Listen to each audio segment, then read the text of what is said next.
Waalaikumsalam. Silahkan masuk. Ya, silahkan duduk, Neng. Iya, makasih Bu. Ya, sebelumnya terima kasih atas kehadirannya Neng di ruang BK. Ya, Neng ke ruang BK atas keinginan sendiri atau ada paksaan dari orang lain? Keinginan sendiri Bu. Oke, berarti keinginan sendiri ya. Oke. Sebelum kita melaksanakan kegiatan pada hari ini, alangkah lebih baiknya kita berdoa dulu ya. Ya, berdoa dimulai.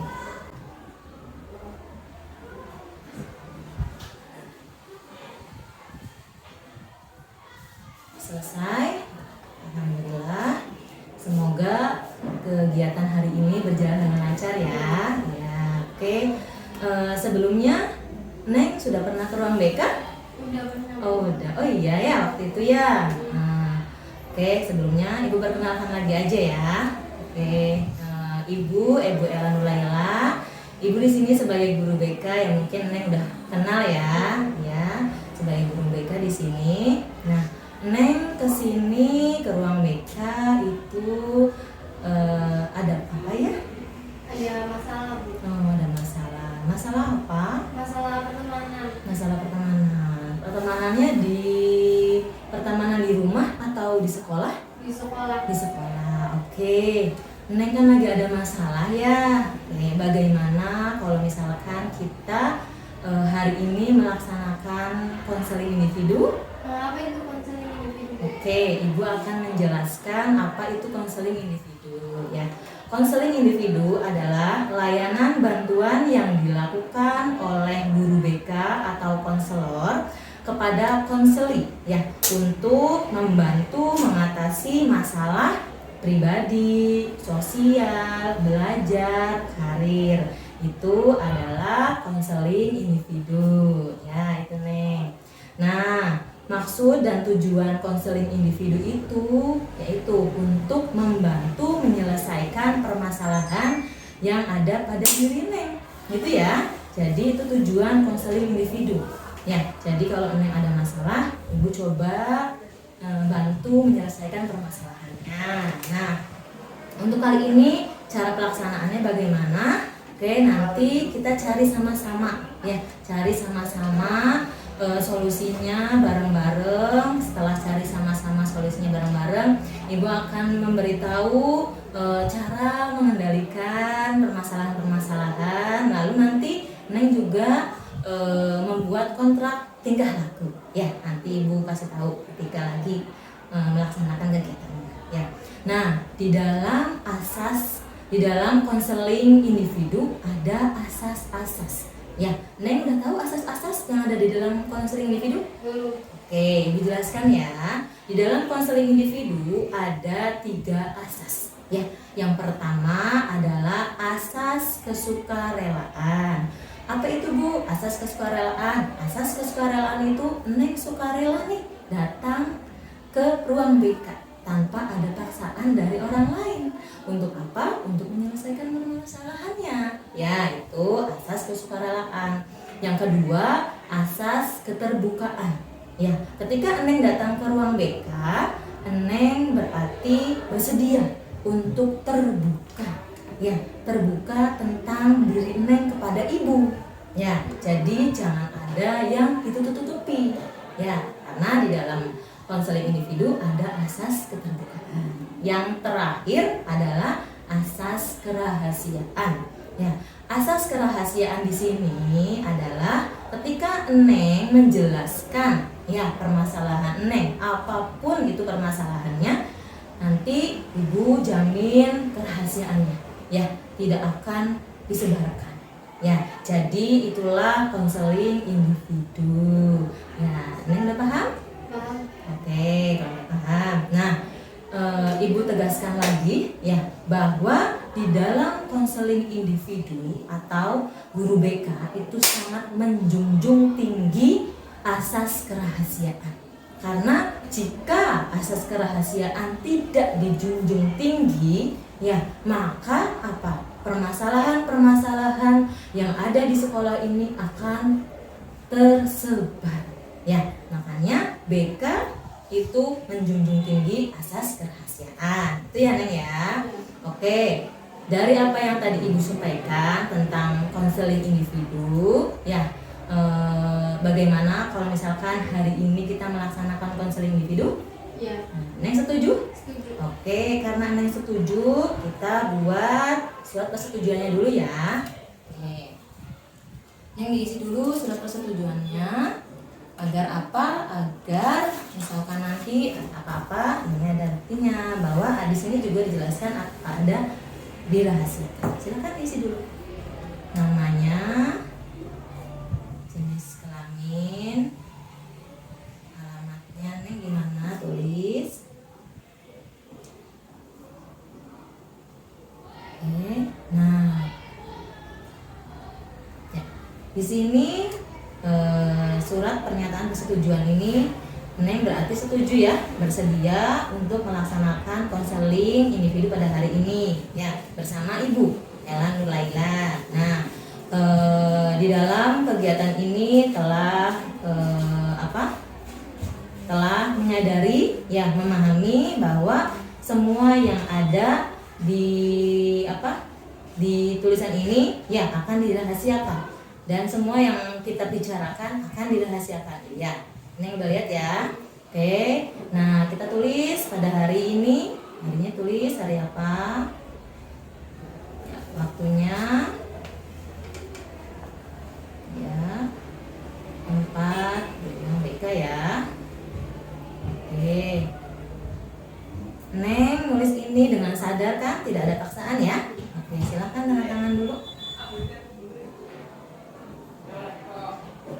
Oke, tangan juga.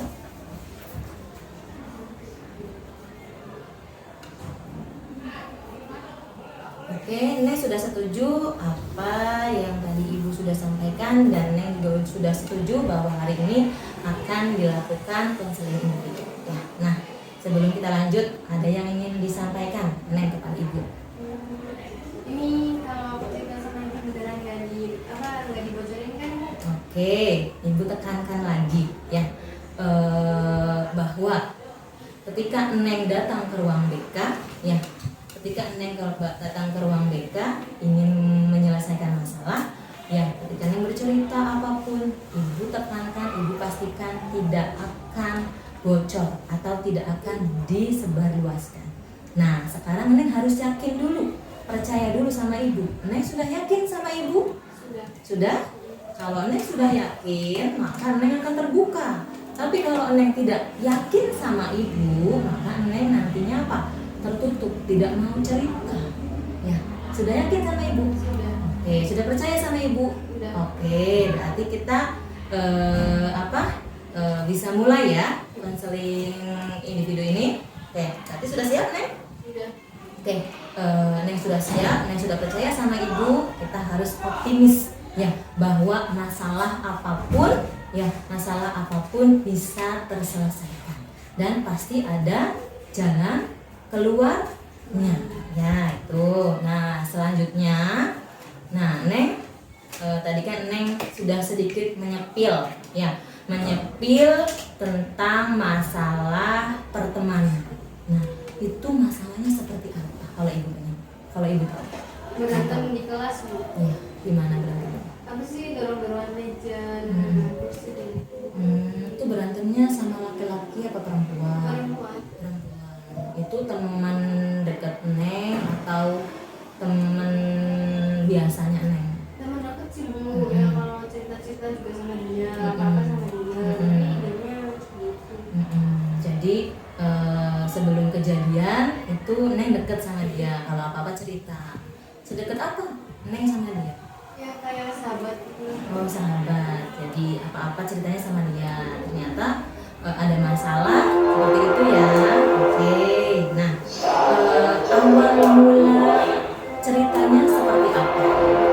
Gara-gara kaca doang sih, Bu. Kan ya, awalnya itu kan buku, terus kan di meja-meja ada kaca.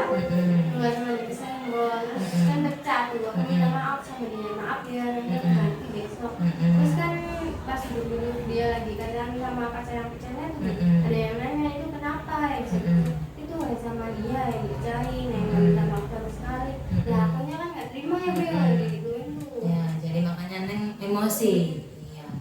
berarti Neng sudah ada keinginan minta maaf. Udah, tapi kebawa emosi duluan. Kebawa emosi duluan. Nah, berarti apa namanya hubungan Neng dengan teman Neng itu bagaimana sekarang? Enggak sih. Renggang setelah kejadian itu. Mungkin Nengnya ada keinginan minta maaf duluan atau dianya minta maaf duluan? Ada nggak? Nggak ada. Nggak ada, karena masih emosi. Apalagi kejadian yang kemarin. Oke. Nah, waktu kejadian itu perasaan apa yang Neng rasakan? Marah, kecewa, Bu. Terus emosi campur Bu. Nah, kalau emosi Neng itu, kalau misalkan Neng lagi emosi, ya apa yang Neng lakukan? Ngelampiasin sih. Ngelampiasinnya dengan cara? Ya gitu. Iya. Apa dorong meja gitu. Terus selain itu apa lagi? Apa marah-marah. Marah-marah. Oke, melampiaskan ya. Oh iya, waktu itu juga ya masalah sama pacarnya Neng, lempar-lempar. Oke, berarti perasaan kecewa, marah, emosi gitu ya perasaannya. Oke, nah misalkan kondisinya dirubah nih, ya Neng yang dorong, Neng yang kena dorongan, terima nggak? Nggak terima. Oke, jadi itu tuh sebenarnya ketika kita lagi marah terus melampiaskan, itu sebenarnya bagus atau tidak? Nggak bagus ya. Nggak bagus. Kenapa nggak bagusnya? Merugikan orang lain. Merugikan orang lain. Oke, contohnya kayak kemarin ya. Nah, yang kena dorongan itu gimana kondisinya? Nangis. Tapi luka tidak? Nggak apa-apa, nggak lupa sih Bu. Tapi mungkin sakit. Iya. Nah, tapi Neng minta maaf nggak sama orang yang kena dorongan itu? Udah minta maaf sama dia. Sudah minta maaf. Berarti ketika kita emosi, ya kita tidak boleh nggak seperti itu? Nggak boleh. Nggak boleh. Berarti apa yang Neng lakukan benar apa tidak? Nggak benar. Oke, nah apa yang kita lakukan? Ya, perilaku apapun yang kita lakukan itu berawal dari Kira. pikiran, dari pola pikir kita. Ya, karena apa? Kalau misalkan pola pikir kitanya tidak baik, maka akan timbul perilaku yang tidak baik juga. Iya enggak? Seperti tadi, Neng karena emosi, marah, jadinya apa?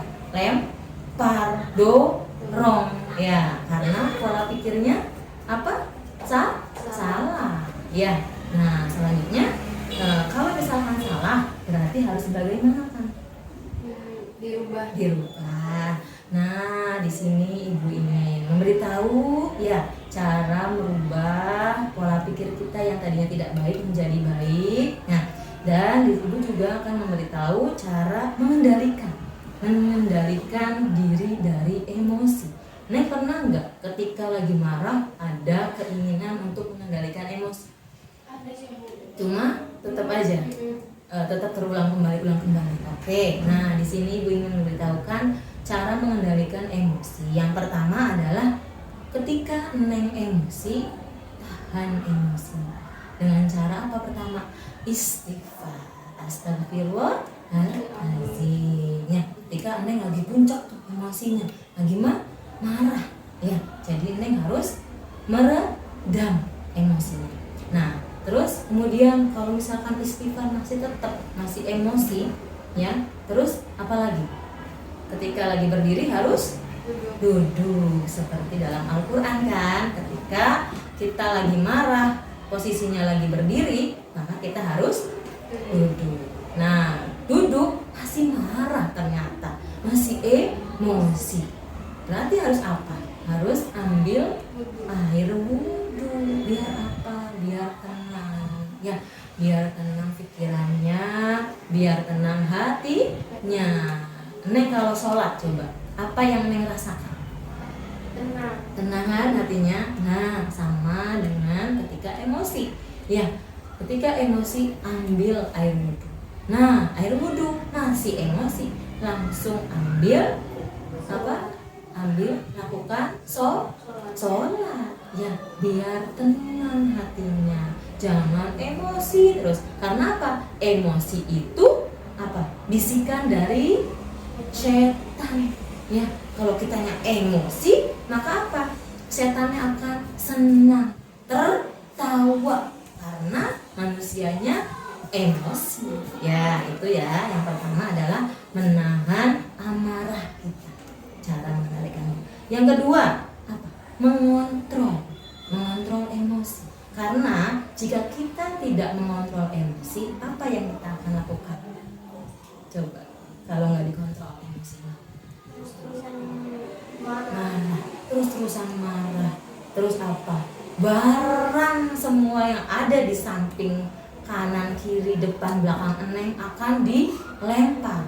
Kalau tidak dikontrol, ya maka apa? Semuanya akan habis. Ya, semua teman-teman Eneng, ya, terus orang-orang yang dekat dengan Eneng akan kaget. Kok orangnya seperti itu? Ya, jadi mulai sekarang Eneng harus bisa mengontrol emosi. Selanjutnya apa? Eneng hobinya apa? Olahraga. Olahraganya apa? Taekwondo sama jogging. Taekwondo, hebat. Ya, sama jogging. Nah, ketika emosi, Eneng lakukan aktivitas yang biasa Eneng lakukan, yaitu hobi. Ya, misalkan Eneng lagi emosi nih, ya jogging aja. Gak usah menghiraukan orang lain yang marah-marah sama kita. Jogging aja. Ya, itu ya. Jadi lakukan aktivitas yang sering Eneng lakukan. Ya, jadi kita lakukan hal-hal yang bermanfaat saja. Ya, selagi orang itu tidak merugikan kita, ya kita tidak usah hiraukan. Ya, itu yang keempat. Yang ketiga, yang keempat adalah apa? Ini paling utama. Saling memaafkan. Eneng sama temen Eneng sudah saling memaafkan belum? Belum. Nah, ya, Bu, saya tidak salah, Bu. Ya, walaupun kita tidak salah, ya tidak ada salahnya ketika kita minta maaf duluan. Orang yang minta maaf duluan itu belum tentu orang itu salah. Malah orang itu menang. Karena apa? Dengan memaafkan, dengan saling maaf, apa? Akan merubah situasi dan kondisi yang tadinya masih emosi, masih marah-marah karena salah satunya ada yang minta maaf duluan, maka apa? Jadinya berteman kembali, ya enggak? Jadi mulai sekarang ya kontrol emosinya agar tidak terus-menerus dilakukan. Ya, sudah paham sampai sini? Neng? Ya, jadi Neng sudah mulai bisa terbaca bagaimana cara mengendalikan emosi. Iya, bisa. Tadi apa aja tadi? Mengontrol emosi, melakukan sesuatu yang disukai. Ya, sama satu lagi. Saling memaafkan. Oke, itu cara mengendalikan emosi. Ya, jadi ketika pola pikir kita baik, insya Allah perilaku kita juga akan baik. Ya, nah selanjutnya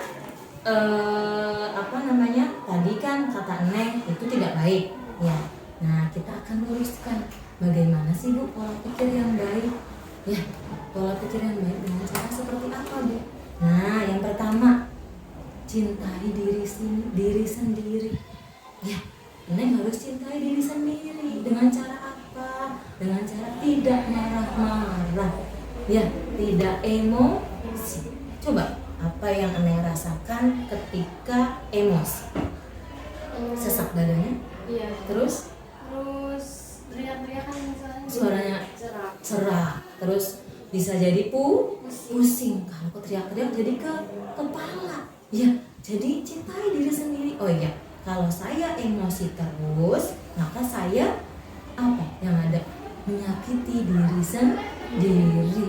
Ya, jadi yang pertama adalah cintai diri sendiri. Ketika kita sudah mencintai diri sendiri, maka akan mencintai orang lain. Cinta di sini bukan cinta gimana ya, tapi dengan menghargai, ya, saling menghormati, saling tolong menolong, itu mencintai. Ya, yang kedua apa coba? Neng kan ini udah kedua kalinya nih masalah emosi, ya. Yang pertama dengan pacarnya Neng, ya.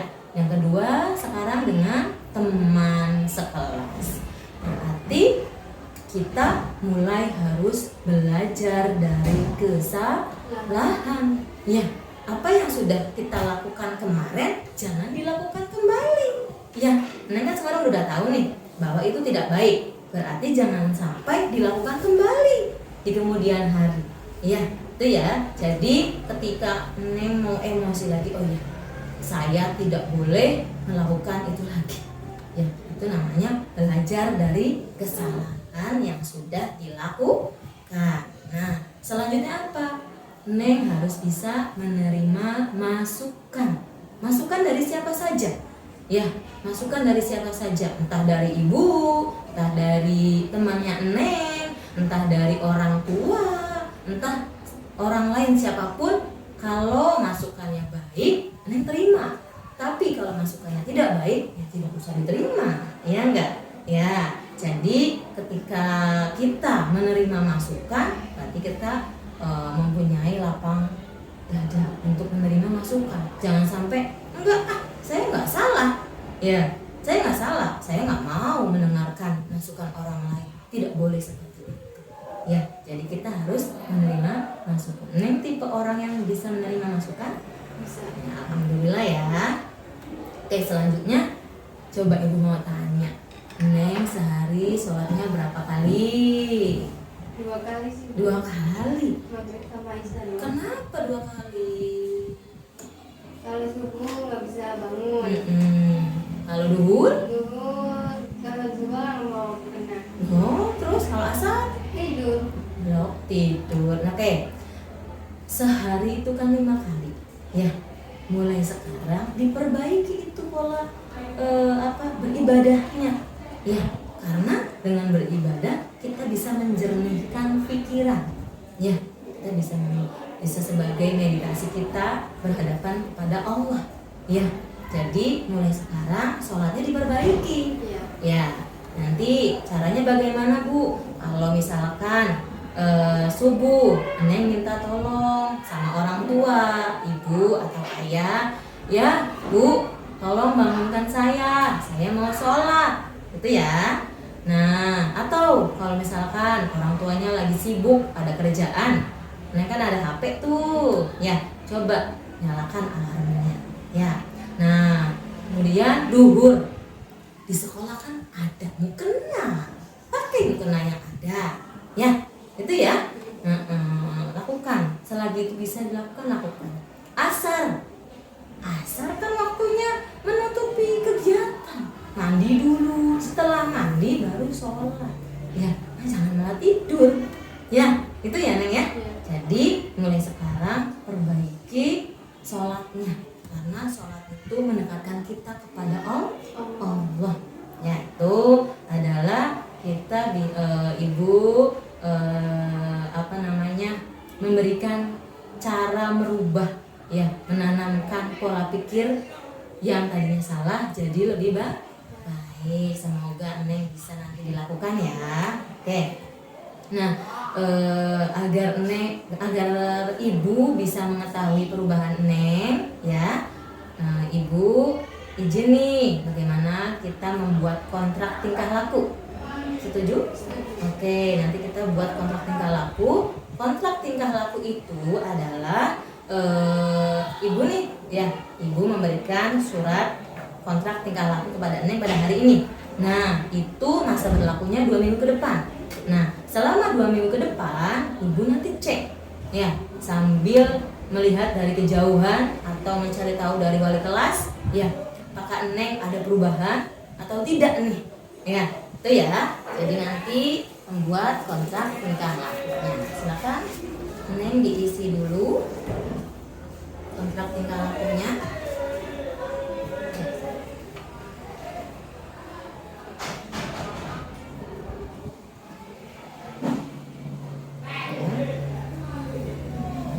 Neng apa aja yang harus dilakukan? Silakan ditulis.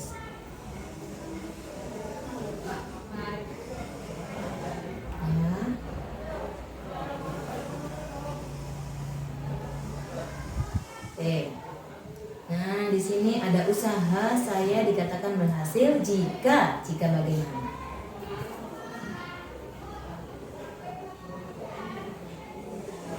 Ya.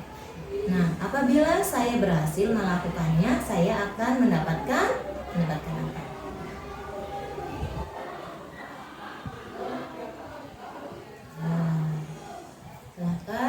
akhirnya berarti 2 minggu depan ya. Tanda tangan dulu.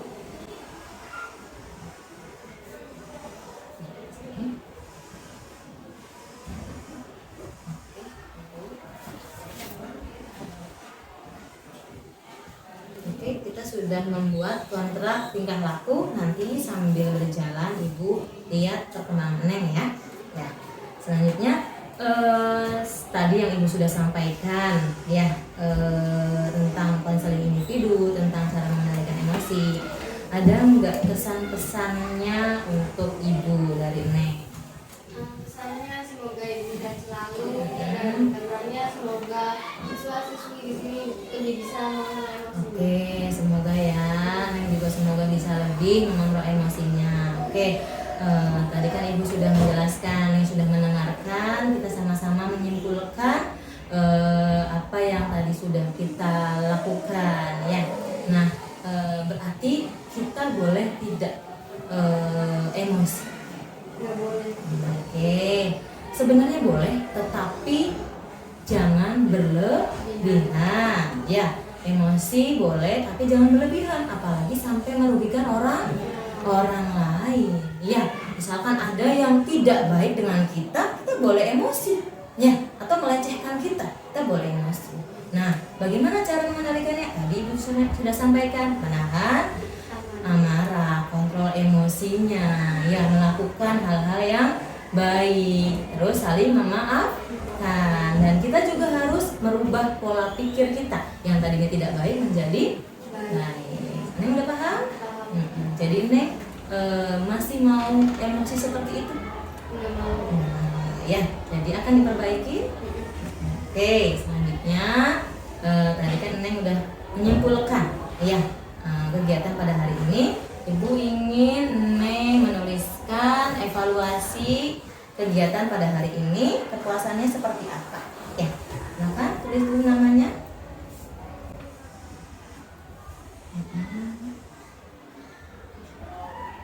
Baca dulu. Apakah memuaskan? Apakah sangat memuaskan?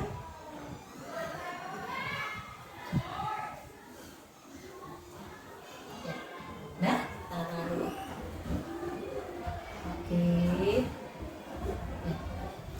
Nah, oke, yang sudah mengisi evaluasi proses pada hari ini. Nah, oke, Ibu izin nih, bagaimana? Tadi kan Neng bilang belum baikan sama teman Neng. Bagaimana kalau kita nanti 2 minggu depan kita melaksanakan konseling kelompok dengan teman Neng itu? Setuju? Iya. Biar apa? Biar pertemanan Neng lebih baik lagi. Ya, biar lebih baik lagi. Syukur-syukur ketika keluar dari ruangan ini Neng sudah baikan. Ya, jadi nanti kita sharing-sharing saja ketika lagi konseling kelompok. Kemudian setelah konseling kelompok, Ibu akan lakukan konseling individu lagi ya pada Neng. Biar Ibu pengen tahu Neng rumahnya apa saja. Itu ya. Jadi nanti kita akan bertemu kembali di konseling kelompok ya selanjutnya. Nah, tadi kan Neng sudah menjelaskan permasalahannya. Nah, dari permasalahan tadi kan kayaknya Neng masih emosi tuh permasalahan yang Neng sampaikan. Sekarang udah tenang? Alhamdulillah ya. Semoga Neng sudah lebih tenang lagi. Ketika ada masalah, Neng juga akan lebih tenang lagi. Nah, oke, selanjutnya terima kasih Neng sudah hadir di ruang BK ini. Alhamdulillah kegiatan konseling individu pada hari ini berjalan dengan lancar dan baik ya. Sebelum mengakhiri kegiatan pada hari ini, alangkah baiknya kita berdoa dimulai.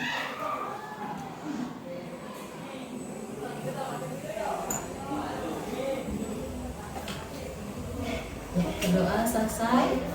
Alhamdulillah konseling individu pada hari ini selesai ya Neng. Ya, semoga apa yang Ibu sampaikan bermanfaat. Ya, terima kasih. Assalamualaikum. Ya.